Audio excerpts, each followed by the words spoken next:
Hello, everyone. Welcome back to 52 Authors, 52 Weeks. I'm your host, Dr. Lisa L. Campbell, and we have made it an entire year. This is episode 52.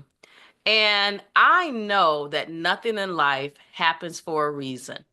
Episode number one was Dr. Nisa Jenkins, whose book is Speak Up, I Can't Hear You, The Voice of a Woman. This episode, and I always have to show the book. I encourage you guys to buy the book. But this book is titled Unstoppable: The Rise of Female Global Leaders. There are 19 authors in this book, so it's a compilation book, different authors, different stories. Definitely something that you want to read in a quiet place. I always read with highlighters and pens because I'm taking notes, I'm highlighting. But before I introduce one of the authors of the book, I want to read you a portion of the book. When I reflected deeply on my life during the transformative years starting in 2022, what I came to realize was that no matter what was happening to me at the time, I never stopped. Even in my deepest moments of despair, I kept moving. This, I believe, is the essence of the word unstoppable. Mhm. That portion of the book, I circled it to see if everybody can see it. It's kind of hard to see with all the lights. I circled it. I highlighted the portion because it really spoke to my heart. I think a lot of times we don't take the time to stop and reflect on our life. We have a tendency to just keep moving forward and dragging 10 or 12 suitcases of baggage, and we never really heal from our trauma. I am excited to have one of the authors of Unstoppable here with me today, Isa Lara Marié, and I'm going to allow her to introduce herself, tell a little bit about her background. At the end, she's going to tell you about her book, which she actually referenced in this book that she was in the midst of writing. And then at the end, we'll let her tell you about her book that she has coming out, or it has come out, so that you can get a copy of that as well. So tell us about your background. Thank you, Dr. Lisa. So lovely to be with you and to be here talking to all of you. So, for the last 35 years, I have been working as a healer, an alternative healer. And I also work as a medium and a channel in different areas of energy medicine and body centered psychotherapy counseling as well. And I really dedicated my life for all these years. I had this burning passion about how to help people heal, including myself. I had to start with myself.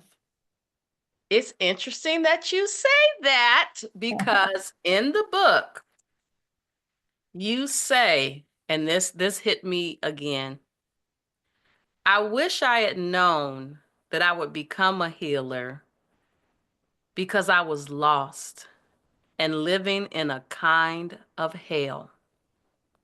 And I was not sure if I was going to make it through for a very long time. Wow. So we don't want to tell them everything that's in your chapter, but in the chapter, you reference the fact that you are a shaman, a healer, and because everybody doesn't know about everything, why don't you just start to talk about just what is the concept of a shaman?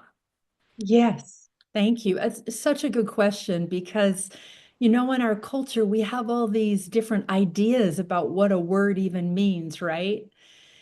And so to me, the way I'm using the word shaman is simply as a medium or a bridge, a person who provides as a medium or a bridge to the other realms, meaning that my service or one of my functions is to really be able to tune into what we might call the spirit realm or the unseen realm, and to be able to hear guidance for others and to work with what we might call angels and guides, and to be able to also receive messages from our natural world as well, the earth as well, the animals, the plants, the mountains.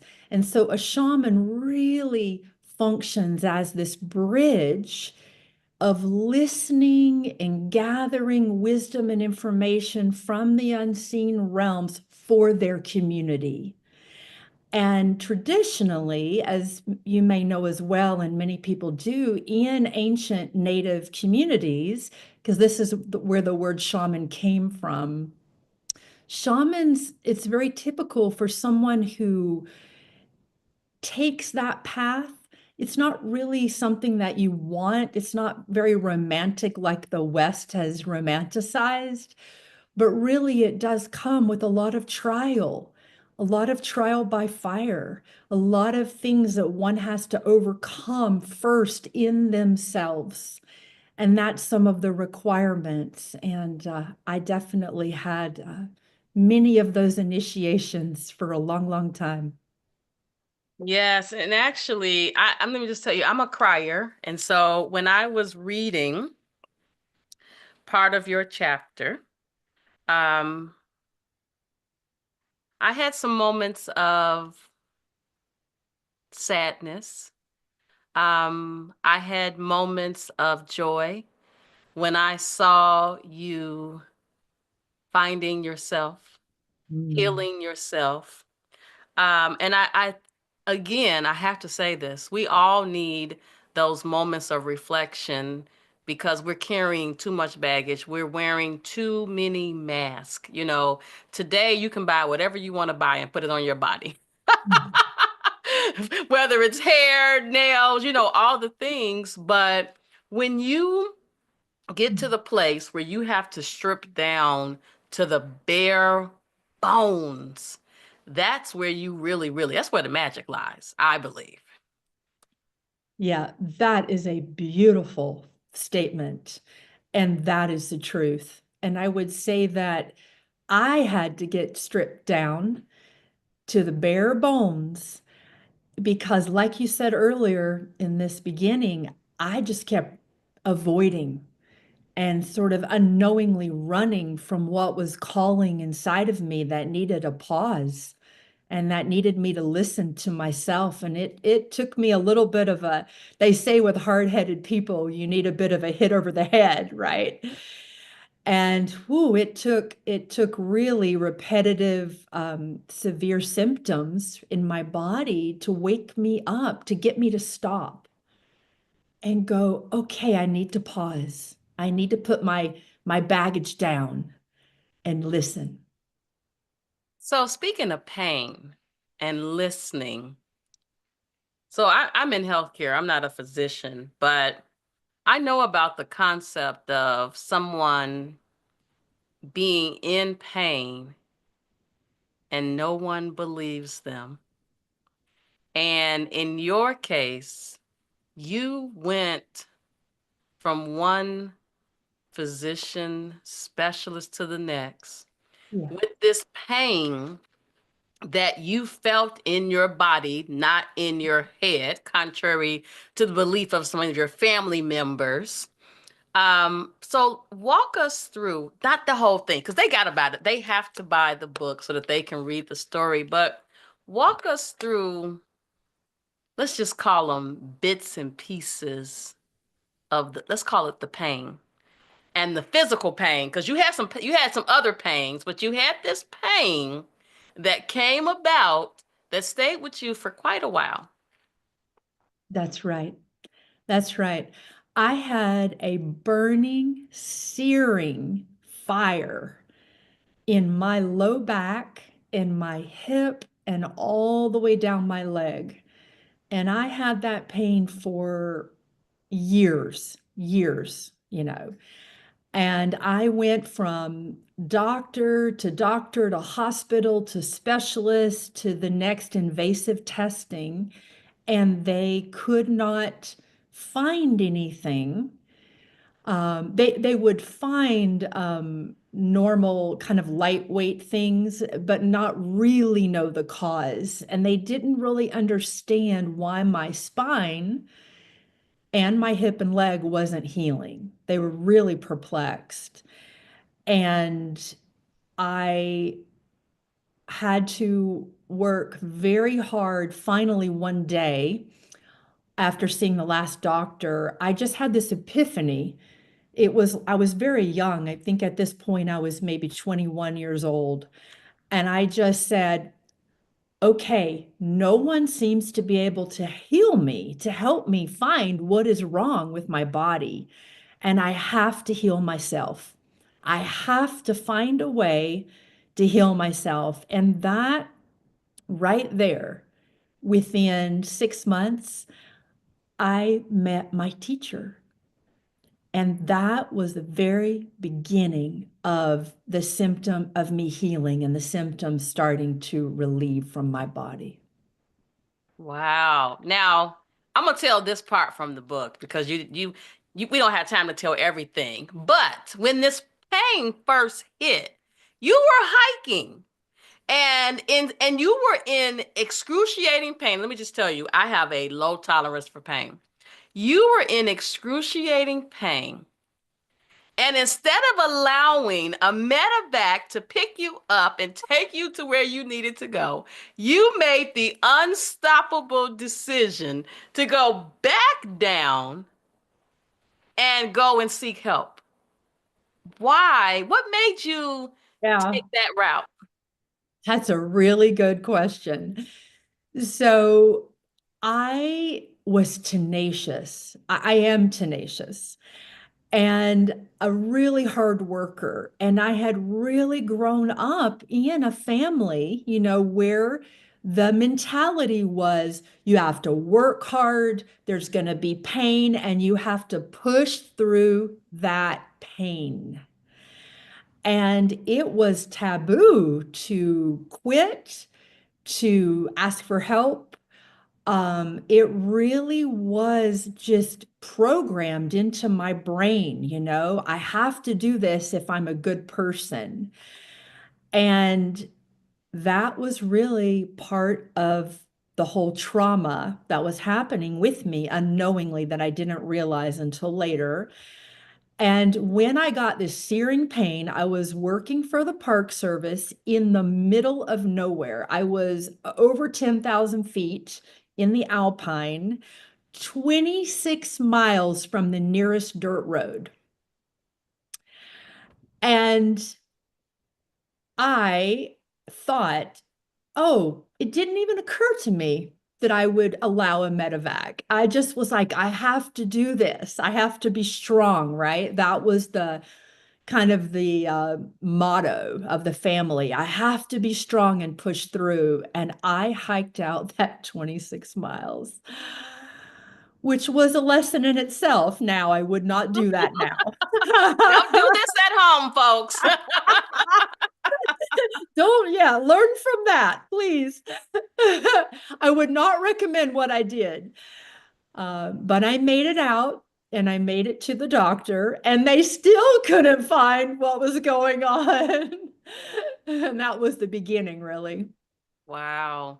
So, in your life, you've had a lot of trauma. And you talk about, and again, we're not going to tell them everything. We cannot tell them everything other than buy the book, Unstoppable. But you had a lot of trauma in your life. And from the reader perspective, a lot of the trauma that I saw was where there was like a mental hold on you, which dictated how you operated in life. And I Mhm. think a lot of people don't realize these different strongholds that they have on them. I Mhm. know me personally, mine isn't physical trauma, but more I had mental trauma from working in an organization while simultaneously trying to operate my business when I knew that I needed to be 100% entrepreneur. And I kept wrestling like with the concept because, like you, I'm 52, you know, get a job, work hard, work hard, work hard, work hard. But what I ultimately realized, and toward the end of my tenure at this organization, I realized that I was experiencing one trauma after the next while working there. And it wasn't until I was away from there, it's been 3 years now. It wasn't until I was away from there that I was able to sit down and come to terms and identify every aspect of the trauma. And at one point, I kept saying, well, you contributed to the trauma because you wouldn't leave. My husband said, you need to leave. But I had to realize that everything happens when it's supposed to happen.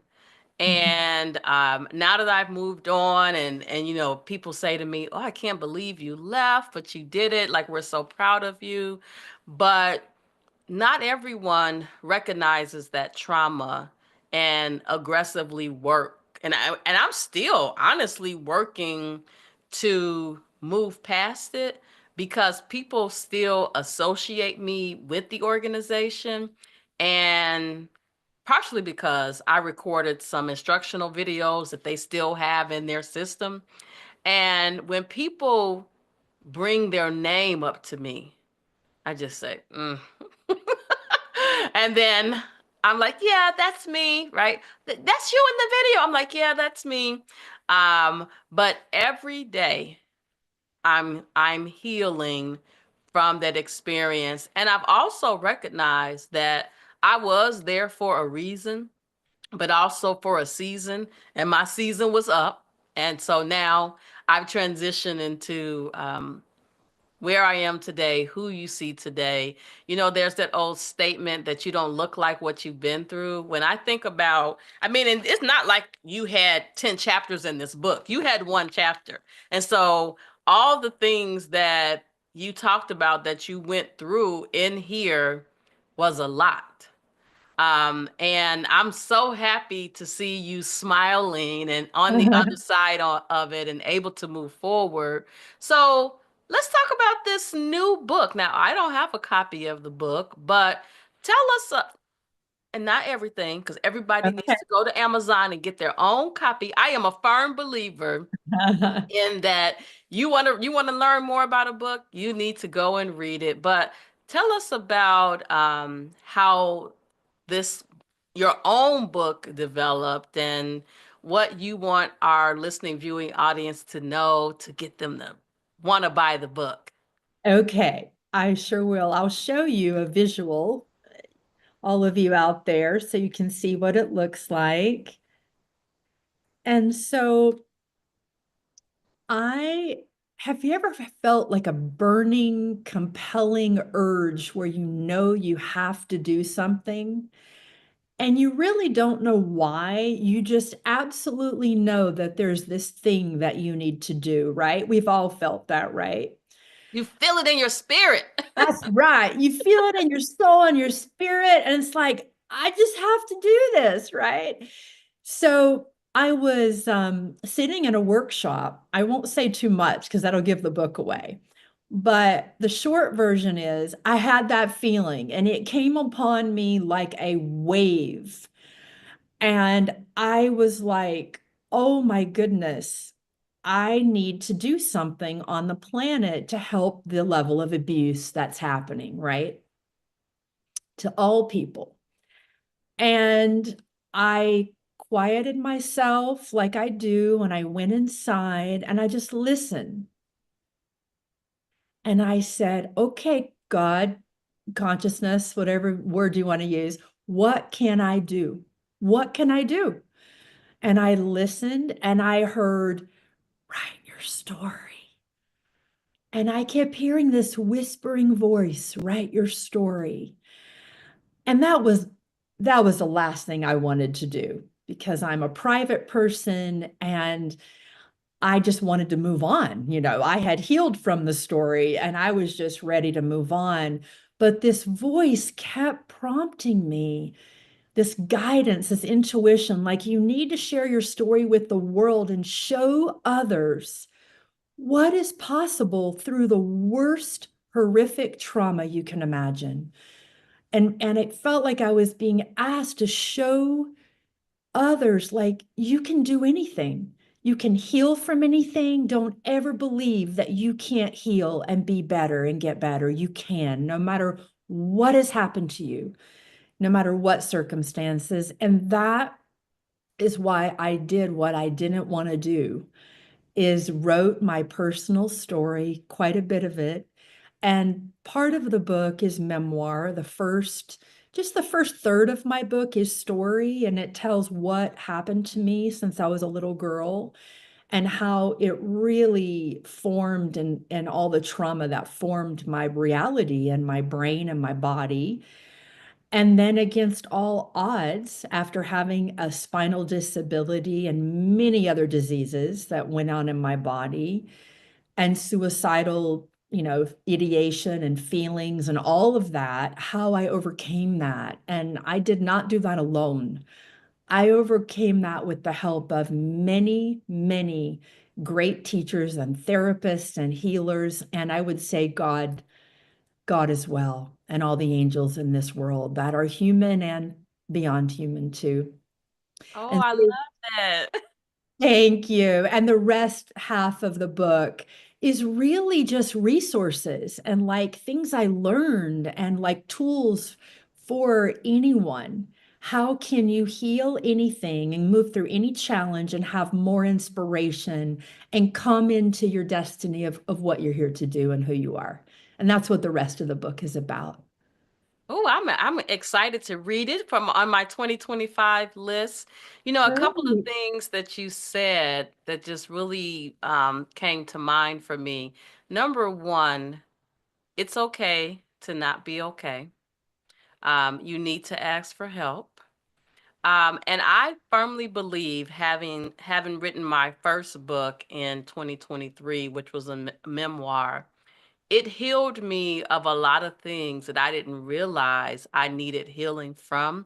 And so, you're like, why do I have to write this book? I've healed. I don't know about you. I'm just going to tell you about me.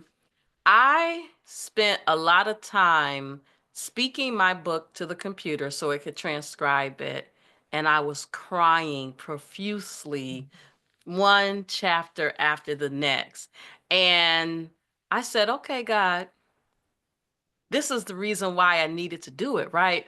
But for those people who don't believe in, you hear God or the universe talking to you, I will share that I remember when I was this close to leaving the job, I was in the bed one night. Menopausal women have some sleep patterns. But anyway, 3 a.m., I was in the bed, eyes closed, just laying there. And I can hear as clear as day. Take the first step, and I'll carry you the rest of the way. Mm, And that gave me the power that I needed to make the move, right? And so mm, here I am on the other side of it. I haven't gone hungry. My bills are paid. Do I get to do all of the things that I want to do? No. But am I doing the things that I need to do? Yes. And it gives you, this different perspective on life. And I'm so glad that I just took the first step because it allowed me to sit in front of you today with what I've come to recognize is this glow about me because I shed what was no longer serving me. Wow. So, Thank you. so listen, we have to find out where can we get a copy of the book? Is it on A to Z? Amazon, Amazon. Yes. And so let It's me on. see. The first light, reclaim your life, your power, and your destiny. Reclaim your life, your power, and your destiny. So many of us in times such as this need to reclaim our life, our power, and our destiny because we have allowed life Mhm. to, like, you know how you're in an ocean and the, what is it called when the water, the ripple thing, right? Some of us are just going through life like that and allowing life to carry us through and missing out on so much. Yeah. And for me, I want all the things that I'm supposed to have, but I Yeah. want to have them with the level of peace of mind that I have today, which Mm, is a peace that you can't even pay for. that is so true. And really, that peace that you have, everyone can, right? Everyone really can have that. And it does require exactly what you've been speaking about, just facing our past and getting present and listening and healing that trauma and some of that Yes. programming.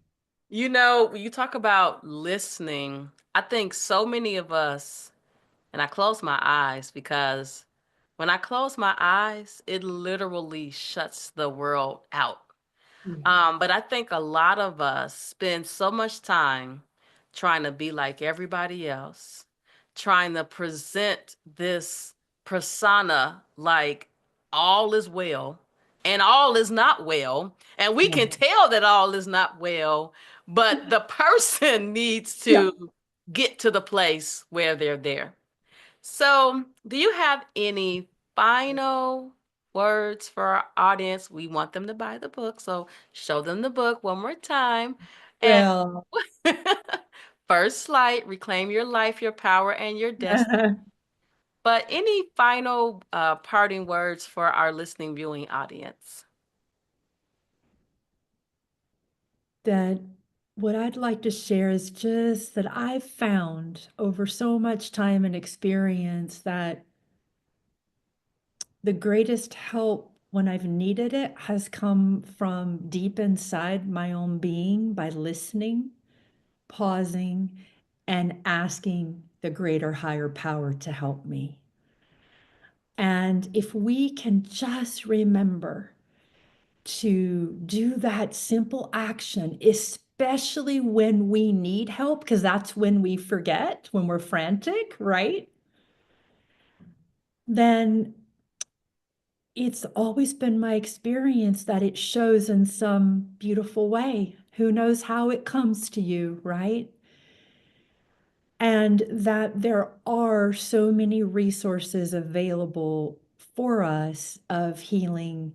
And I think that you provide, it sounds like you're providing many of those, and I offer those as well, and many other people do that as well. And to really seek and seek for that if that's needed, for someone listening right now. There's so many resources available. But that power starts here, just pausing, listening, and asking the higher power. And anything truly is possible, truly is, in my experience. So I don't lose faith. Don't lose the faith. mm, Have mm. faith. Listen, the last chapter in my book is titled Faith Over Fear. Wow. So one Love of that the things title. I love about this show is that we do not have a prep meeting before we come on and record. We just get on and have the conversation. And to me, we're reaching people where they're at because it's heart to heart, right? It's not a reality show. that's scripted. It's just having the conversation and helping each other grow.